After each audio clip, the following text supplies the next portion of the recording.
Changamoto kubwa ambao ninaiona kwa sasa kwenye kanisa la sasa, watu wengi hawana muda wa kusoma neno la Mungu, na vita viko kwenye neno. Ukiweza kulisoma neno la Mungu utakuwa na uwezo mkubwa sana wa kupigana vita. Sasa watu wengi hawana muda wa kusoma neno la Mungu, wana muda na watumishi wa Mungu.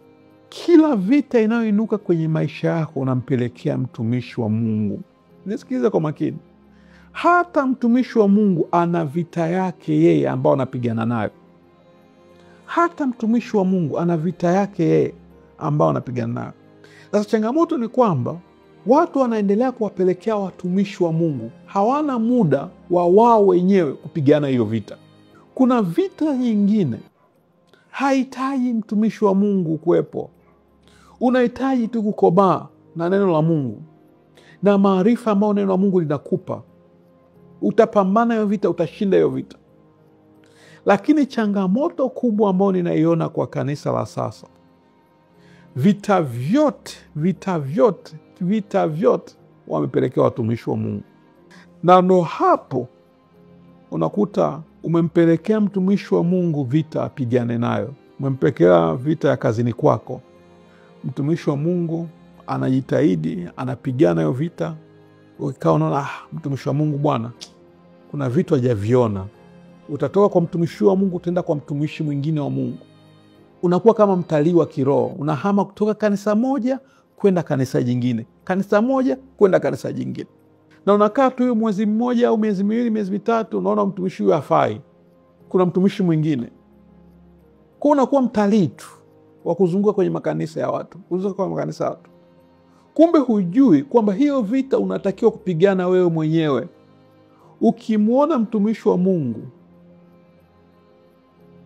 ukampelekea vita na yeye akapambana na ile vita, ukiondoka kwenye ile kanisa ukaenda kwa mtumishi mwingine wa Mungu, kama unatafuta weakness ya mtumishi utaipata tu. Hakuna mtumishi ambaye ni mkamilifu. Watumishi wote wana udhaifu na wana strength zao.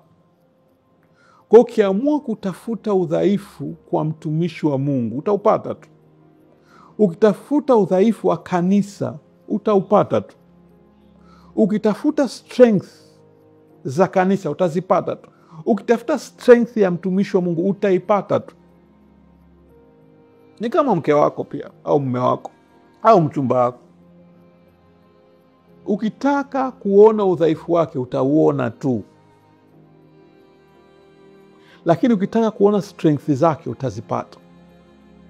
Kwa watu wengi hawapambani na vita, wanawafanya watumishi wa Mungu ndio wapambane na vita yao. Vita yako ni vita yako tu. Kazi ya mtumishi wa Mungu ni kueleza sababu ya vita yako unaopigana nayo ikoje, ila wewe ndo mwenye jukumu la kupigana hiyo vita. Jifunze kujua unapigana na nani katika hiyo vita yako ya kiroho. Kuna watu wanaweza kunieleza kwamba tunapigana na shetani. Ni sawa kwamba unapigana na shetani, lakini shetani ana maajenti wake. Ni lazima ukajua, ninapigana na mzimu, ninapigana na jini mahaba, ninapigana na wachawi. Nisikilize kwa makini. Unajua sio kwamba ukiwa unapigana vita kiroho kumwambia shetani nakukataa, shetani nakukataa. Hiyo sio vita ya kiroho. Vita ya kiroho ni kujua specific unatakiwa kupigana na nguvu gani za giza. Lakini kusema kwamba najizungushia tu damu ya Yesu, najizungushia tu damu ya Yesu, najizungushia tu damu ya Yesu, haitakusaidia. Haitakusaidia. Katika hii vita ya kiroho ninapambana na nani? Ukijua unapambana na nani, itakusaidia sana kujua silaha ambazo utazitumia. Ukijua unapambana na nani, utajua aina gani ya silaha ambazo utazitumia. Kwa mfano, ni mzimu wa babu yako ndio unaokutesa, unaokufanya uchumi wako usiende mbele. Ushajua kwamba hapa shida ni mzimu. Kwa kama shida ni mzimu, silaha gani ambao nitaitumia? Unasema nitatumia damu ya Yesu ili kuondoa uhalali wao. Baada ya kutumia damu ya Yesu, nitatumia jina la Yesu kuwaondoa waondoke. Kama ni mchawi anayekutesa, hautakiwi kutumia damu ya Yesu, utatumia jina la Yesu. Kwa hiyo inategemea ni vita gani ambayo unapigana nayo. Hiyo vita itakupelekea kwenye silaha ambazo utazitumia. Kuna wakati nilikuwa kwenye fellowship moja,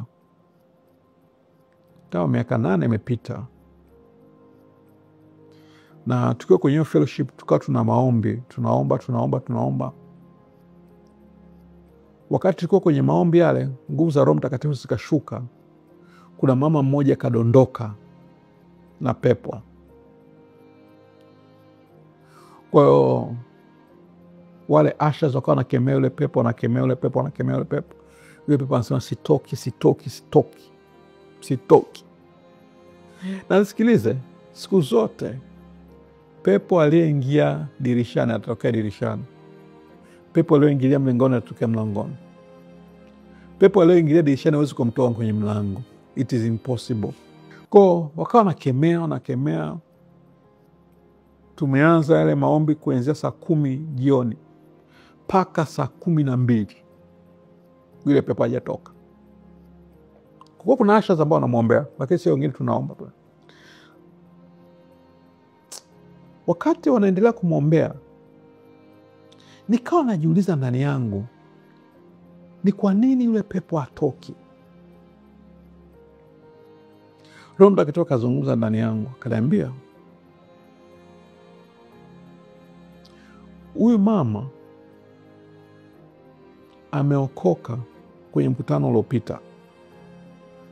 Kuna kama siku 2 waliweka mkutano wa Injili paka okoka. Akaniambia shida kubwa iliyoko kwake, kuna vifaa vya uganga wa kienyeji anavyo nyumbani kwake, anatakiwa avitoe hivyo vifaa. Basi nikajua kwamba kumbe shida ilikuwa kwamba anatakiwa kuvitoa hivyo vifaa vya uganga wa kienyeji. Nikaenda kuongea na mwenyekiti, nikamwambia wakati na nimekaa na meditate, Roho Mtakatifu alisema ndani yangu kwamba shida ya huyu mama, kuna vifaa ambavyo anatakiwa kuvitoa vya uganga wa kienyeji, hajavitoa bado. Yule mwenyekiti, tunajua tena kwenye fellowship, akaona huyu kama ananizengua.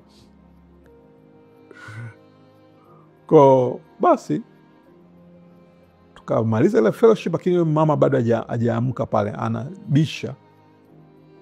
Basi tukaondoka, tukarudi nyumbani. Tukarudi nyumbani, yule mwenyekiti akasema, akawa anawaambia wale asha, anambia kuna kitu ambacho anakizungumza yule bwana mdogo, kwamba kuna vifaa hajavileta. Kuna kiongozi mmoja akajua, akasema kama yule baba ndo alikwambia hivyo, kama yule kijana alikwambia hivyo, basi itabidi tumfuate. Wakanifuata, nikaja paka kanisani, nikamwamsha yule mama, nikarudisha ufahamu wake, nikamwamsha, nikamwambia kavilete vifaa vya uganga kienyeji. Alishangaa sana. Akaenda akavichukua vile vifaa, akavileta pale kanisani, tukavichoma vile vifaa. Tulivyovichoma vile vifaa, yale mapepo yakalipuka, yakasema yanaondoka, yakaaga, yakaondoka. Ni kitu ambacho wale ushers wangemwombea na kumwombea wasingefanikiwa. Mpaka Roho Mtakatifu alivyonisemesha mimi, na nikajua kitu ambacho amekifanya yule mama. So siku zote jua unapigana vita na nani. Ukishajua unapigana vita na nani, itakurahisishia silaha ambazo utazibeba. Bwana Yesu asifiwe.